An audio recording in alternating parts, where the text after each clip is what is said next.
big steps. This is really strange. It's so strange.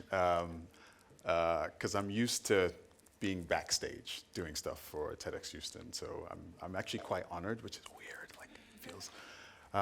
So when I was asked to do this, I was asked to do this very shortly after I actually just shut down my business. And I immediately remembered a video that Chikwe, one of the other founders, had sent me a while ago. It was a TEDx video by Brene Brown, and it was about vulnerability. And I was like, you know what, this is a good opportunity for me to be vulnerable and talk about some of these things. And then I hung up the phone, and I was like, oh, what have I done? This wasn't the dream. The dream was, at the height of success, when I've transformed, healthcare in Africa, and I come back on the TEDx Houston stage, I talk about it, I get one of those TEDx Houston pictures that's like, where's this? Yeah, from down here, with the lights, with my hands like this, like that, the picture I'm talking about, right? Like that picture. But things didn't work out the way that I planned, but I'm still here talking to you guys, so that's excellent. And so in thinking about what to talk about today, I tried to sort of get an idea of who's going to be here, like who are the people who are going to be the audience? What do they want? Are they people who are starting businesses? Are they people who are thinking about moving to the continent? Do they need some encouragement? So the way that I did that was I started just writing about my experience and my journey so far, and I thought that maybe something useful would then come out of that. The things that I thought would come out of it, I thought would be more around the technical aspects of entrepreneurship. So things around, starting the business, things around putting a business plan together, raising money, talking to investors, pivoting from one sort of plan to another. I love pivot. I love that word. It's a great way to tell investors that hey, I lost a bunch of your money. What I was doing didn't work out, but I'm doing something else now, so everything is fine. I need to use it more. But those weren't the things that came out. So a lot of the things that came out were actually very personal and softer things. So a lot of the things that were coming out were about fear. They were about failure. They were about people and the relationships that I had made while I was, sort of in Nigeria, and even on the way to that particular journey. They were about culture, Nigerian culture. They were about business culture as well. And I realized that on my sort of the beginnings of my journey as an entrepreneur, I didn't really hear a lot about that part of things. I know we're hearing a lot about it now, like Fee talked about sort of fear and stuff, but I didn't really hear a lot about that. So I felt, okay, maybe this is something good to talk about. So that's kind of where I'm going to go. The beginning of the journey. So when I started, the idea was really to create this platform that would join primary care with hospital care, with healthcare financing, and sort of solve some problems on a very big level. And then at some point, I pivoted, so I lost a bunch of money. And then I sort of decided to do an integrated network, technology-enabled clinics that focus on low-income populations in Nigeria. So, that was the big idea, the big dream. That's what I was doing. And then as I was writing, I was also thinking about, okay, what were my motivations? Like, why was I actually doing this? And I was trying to be very honest with myself. And I want to preface what I say next by saying that I am very passionate about healthcare in Nigeria, on the continent, providing access to people who don't have that. But at the same time, I realized that a lot of my motivations were around being frustrated with sort of where I was in life, being restless and being bored. And I know that entrepreneurs tend not to talk about that part too much. So when they ask us why, we tend to talk about the fact that we're so deeply involved and sort of we just want to make impact in all these other places, which is not that it's not true, it's just that we kind of focus on that. But truth of the matter is, I was bored, I was restless. And it's not bored like that, but that dangerous restlessness that people have, the kind of stuff that makes you do really outlandish things, like the investment banker that quits their job to go open a bakery, right? Or you put your relationship at risk because you want to move from relative security and infrastructure to a developing country with no infrastructure and water that smells like sewage and, like just all sorts of stuff like that.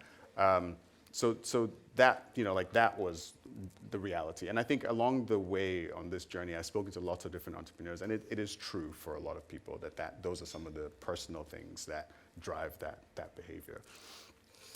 The journey to even get to starting for me was filled with a lot of fear. Like I was so scared all the time. I had no idea about any of the elements of how to start this business that I was interested in. I was about to leave this very structured, clear pathway to being a clinical and medical consultant and respected in your field. At some point, I ended up working for free for like more than 6 months just to try to understand a little bit more about the commercial aspects of medicine. I even set up a consulting company to do a project that I'd never done before. And every step of the way of that project, it was very apparent to me how much more everyone in the room knew than I did. And is Fee still here or she's gone? That project was one that I roped Fee into because she was an expert in her field and I didn't know what I was doing. And I know she's not here, but bless her for putting up with me back then because I had no idea what I was doing. And then kept on writing and sort of fast forward to now, and then what I realize is that through this whole process, I have contributed to state and national policy for healthcare in Nigeria. I have advised international investors on healthcare in Nigeria. And I remember sitting at that table being like, what the hell is going on here? Like, this is crazy. But, and I was feeling really, and I was terrified, like throughout all that at the same time. And I say all this stuff to kind of just say, like, look, at the beginning of this journey, I didn't know jack. Like, I didn't know anything, but I've learned so much by simply just jumping into it and doing it that at the end of the day, it was fine, right? Okay, so let's go back to the journey. 2015, my business partner and I, we take over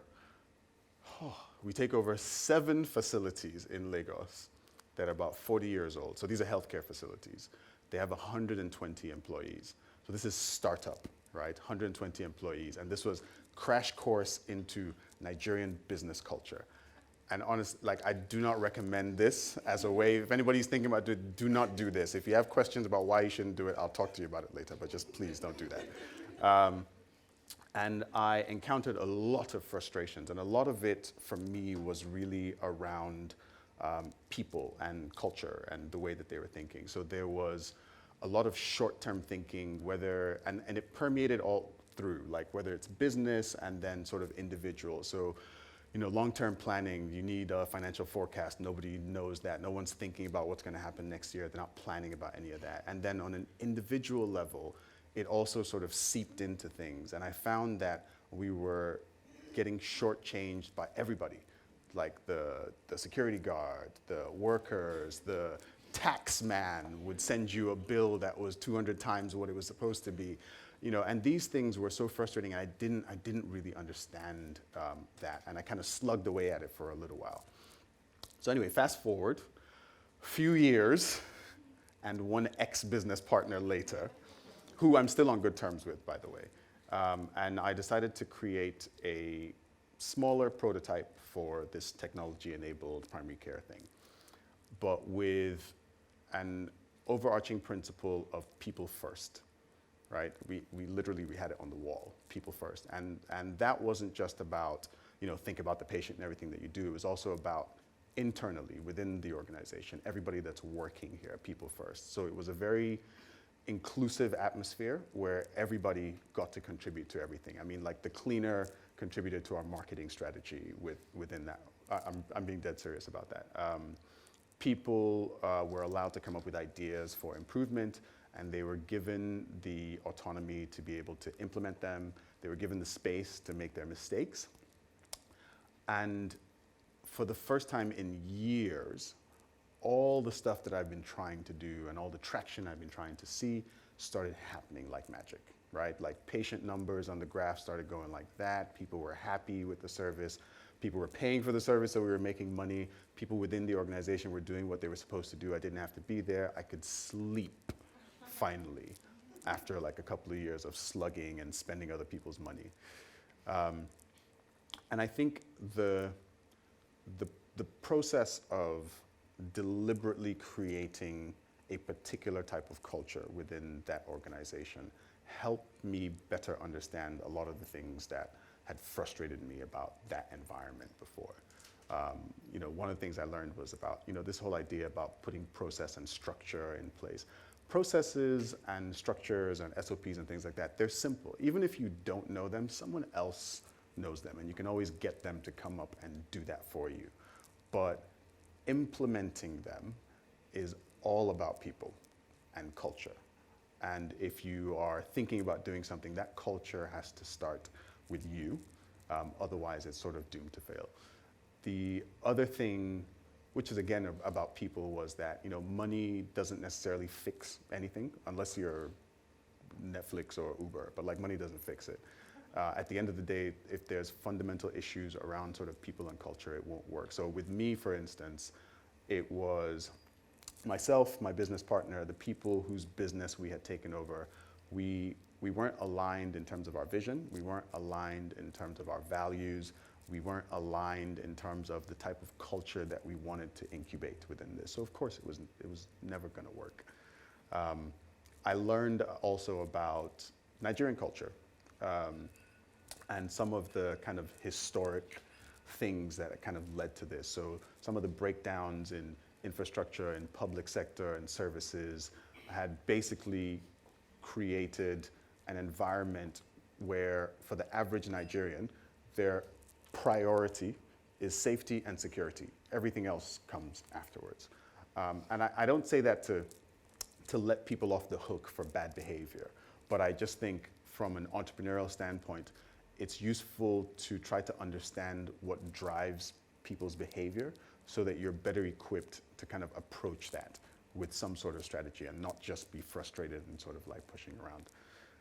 So kind of all in all for that, like for me, business and entrepreneurship is all about people. Like people are everything when it comes to this. Like that was one of the themes that came out for me.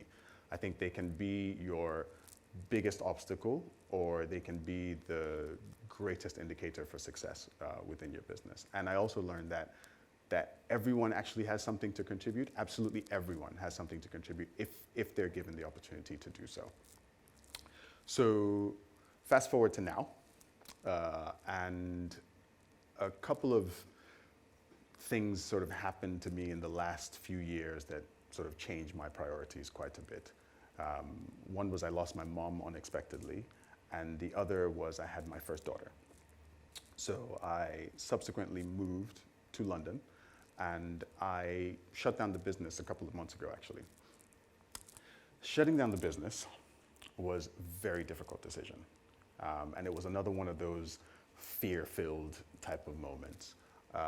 But ultimately, it was the best decision for myself, it was the best decision for my family, and it was the best decision for the business, because I think if a business that doesn't have sort of the full attention of the people who are trying to drive it, like there's really no point in kind of doing anything like that.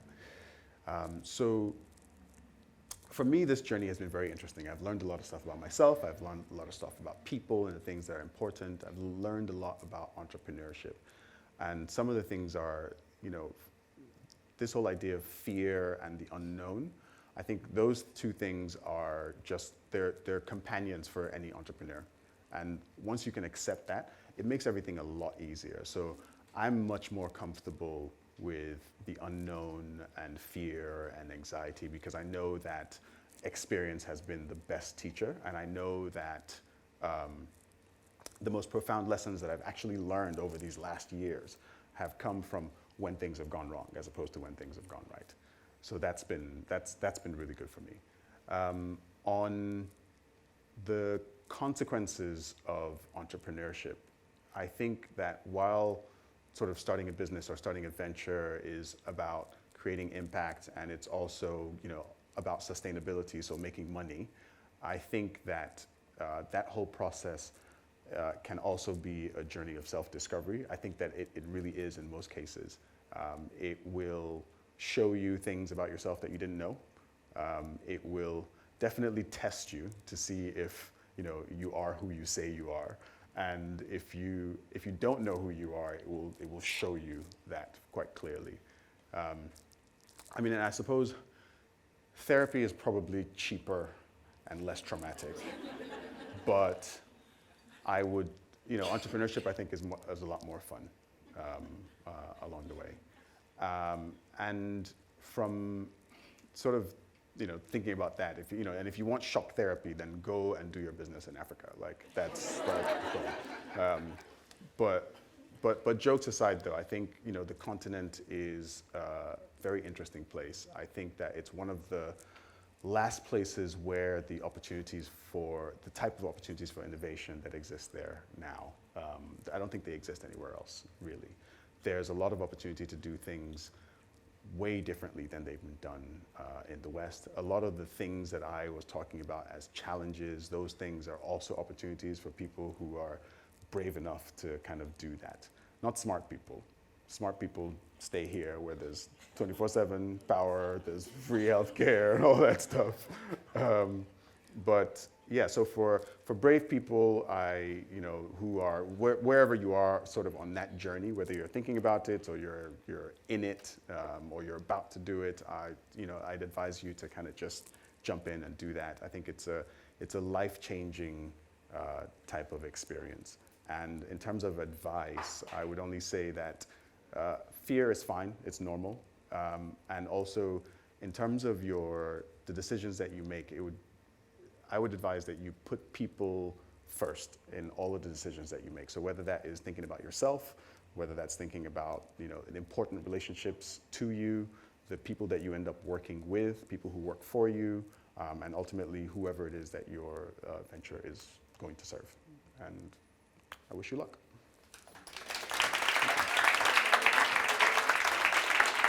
Thank you.